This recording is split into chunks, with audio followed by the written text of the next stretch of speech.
بسم اللہ الرحمن الرحیم۔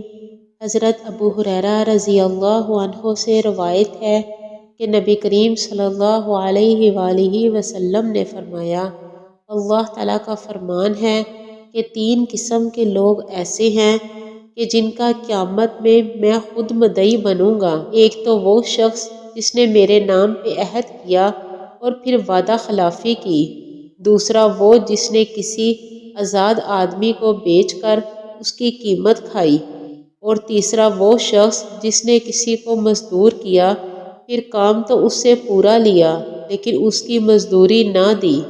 صحیح بخاری حدیث نمبر 2270۔ حضرت صعب بن ابی وقاص رضی اللہ عنہ فرماتے ہیں کہ میں نے نبی صلی اللہ علیہ وآلہ وسلم کو یہ فرماتے ہوئے سنا ہے کہ ایمان کا آغاز بھی اس حال میں ہوا تھا کہ وہ اجنبی تھا، اور عن قریب یہ اسی حال پر لوٹ جائے گا جیسے اس کا آغاز ہوا تھا۔